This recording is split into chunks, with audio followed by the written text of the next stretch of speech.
The Art of Controversy by Arthur Schopenhauer. 31. If you know that you have no reply to the arguments which your opponent advances, you may, by a fine stroke of irony, declare yourself to be an incompetent judge. What you now say passes my poor powers of comprehension. It may be all very true, but I can't understand it, and I refrain from any expression of opinion on it.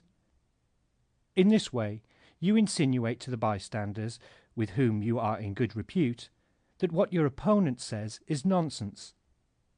Thus, when Kant's Critique appeared, or rather when it began to make a noise in the world, many professors of the old eclectic school declared that they failed to understand it, in the belief that their failure settled the business. But when the adherents of the new school proved to them that they were quite right, and had really failed to understand it, they were in a very bad humour.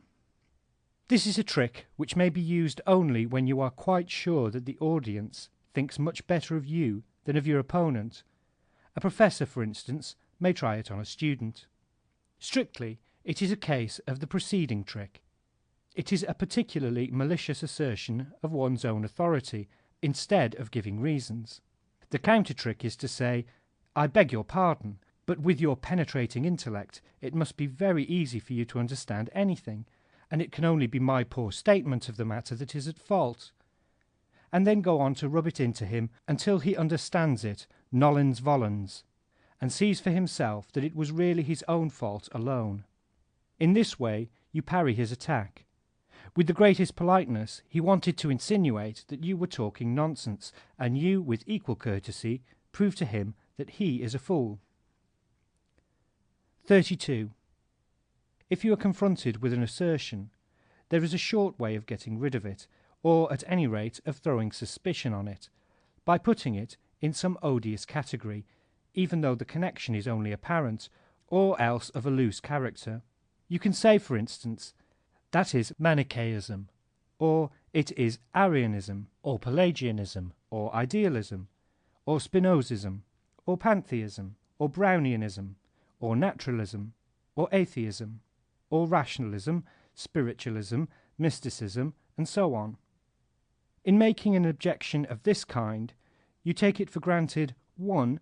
That the assertion in question is identical with, or at least contained in, the category cited, that is to say, you cry out, "Oh, I have heard that before," and 2. That the system referred to has been entirely refuted, and does not contain a word of truth.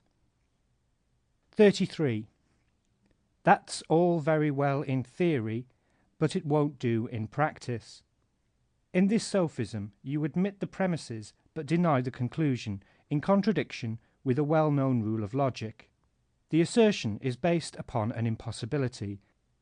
What is right in theory must work in practice, and if it does not, there is a mistake in the theory. Something has been overlooked and not allowed for. And consequently, what is wrong in practice is wrong in theory too. 34. When you state a question or an argument, and your opponent gives you no direct answer or reply, but evades it by a counter-question, or an indirect answer, or some assertion which has no bearing on the matter, and generally tries to turn the subject, it is a sure sign that you have touched a weak spot, sometimes without knowing it. You have, as it were, reduced him to silence. You must, therefore, urge the point all the more, and not let your opponent evade it, even when you do not know where the weakness which you have hit upon really lies. 35. There is another trick which, as soon as it is practicable, makes all others unnecessary. Instead of working on your opponent's intellect by argument, work on his will by motive, and he, and also the audience if they have similar interests, will at once be won over to your opinion, even though you got it out of a lunatic asylum. For, as a general rule, half an ounce of will is more effective than 100 weight of insight and intelligence. This, it is true, can be done only under particular circumstances. If you succeed in making your opponent feel that his opinion, should it prove to be true, will be distinctly prejudicial to his interest, he will let it drop like a hot potato, and feel that it was very imprudent to take it up. A clergyman, for instance, is defending some philosophical dogma. You make him sensible of the fact that it is in immediate contradiction with one of the fundamental doctrines of his church, and he abandons it. A landed proprietor maintains that the use of machinery in agricultural operations, as practiced in England, is an excellent institution, since an engine does the work of many men. You give him to understand that it will not be very long before carriages are also worked by steam, and that the value of his large stud will be greatly depreciated, and you will see what he will say. In such cases, every man feels how thoughtless it is to sanction a law unjust to himself.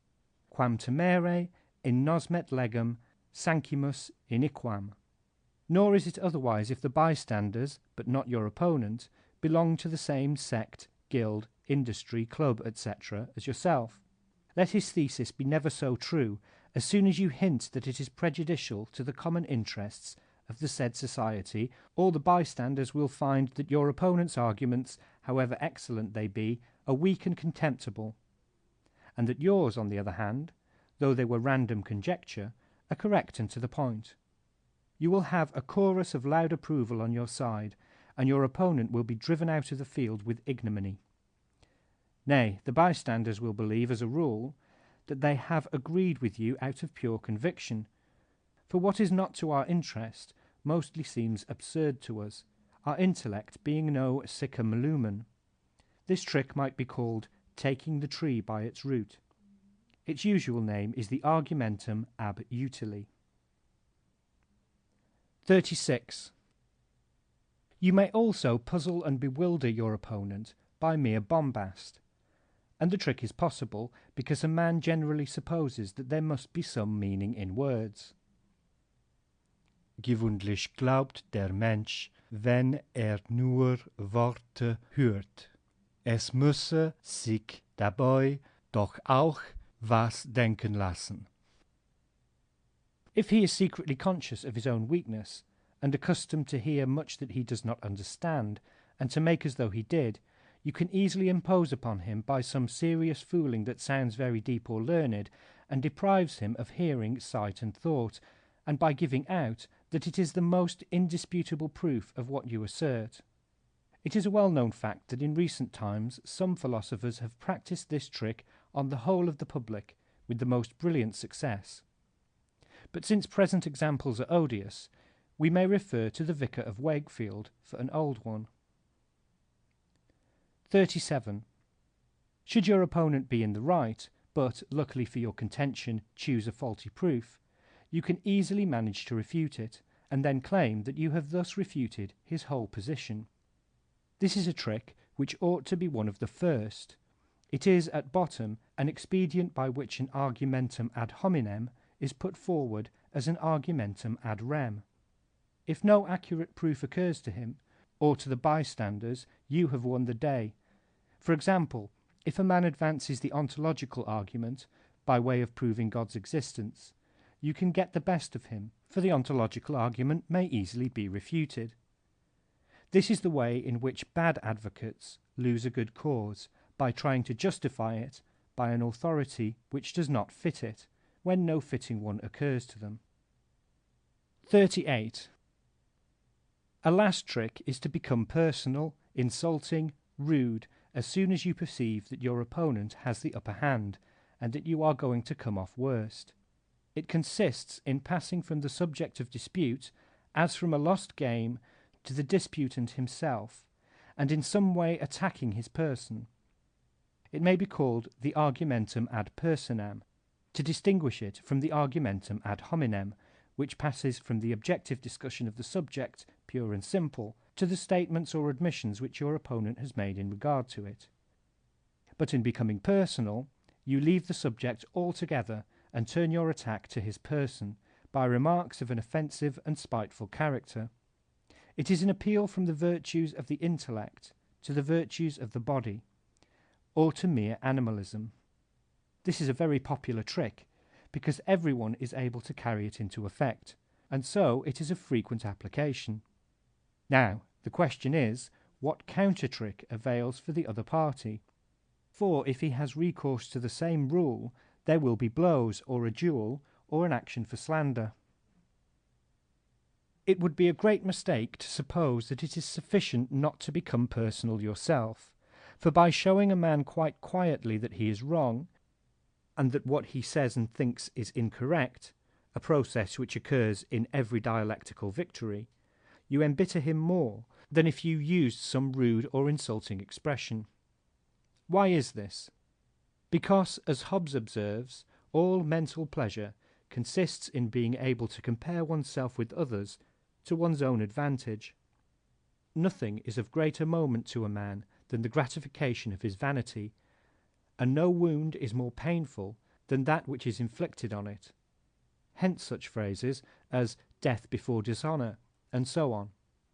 The gratification of vanity arises mainly by comparison of oneself with others, in every respect, but chiefly in respect of one's intellectual powers, and so the most effective and the strongest gratification of it is to be found in controversy.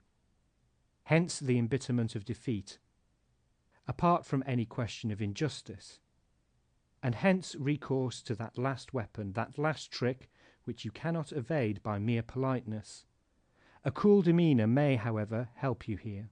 If, as soon as your opponent becomes personal, you quietly reply, "That has no bearing on the point in dispute," and immediately bring the conversation back to it, and continue to show him that he is wrong, without taking any notice of his insults.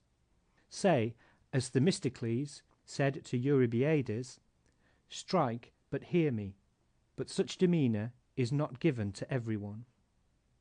Footnote: Elementa philosophica de sive. End footnote. As a sharpening of wits, controversy is often indeed of mutual advantage, in order to correct one's thoughts and awaken new views. But in learning and in mental power, both disputants must be tolerably equal.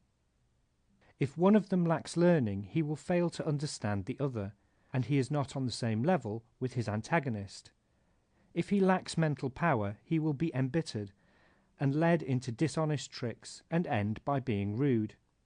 The only safe rule, therefore, is that which Aristotle mentions in the last chapter of his Topica: not to dispute with the first person you meet, but only with those of your acquaintances of whom you know that they possess sufficient intelligence and self-respect not to advance absurdities, to appeal to reason and not to authority, and to listen to reason and yield to it, and finally to cherish truth, to be willing to accept reason even from an opponent, and to be just enough to bear being proved to be in the wrong, should truth lie with him.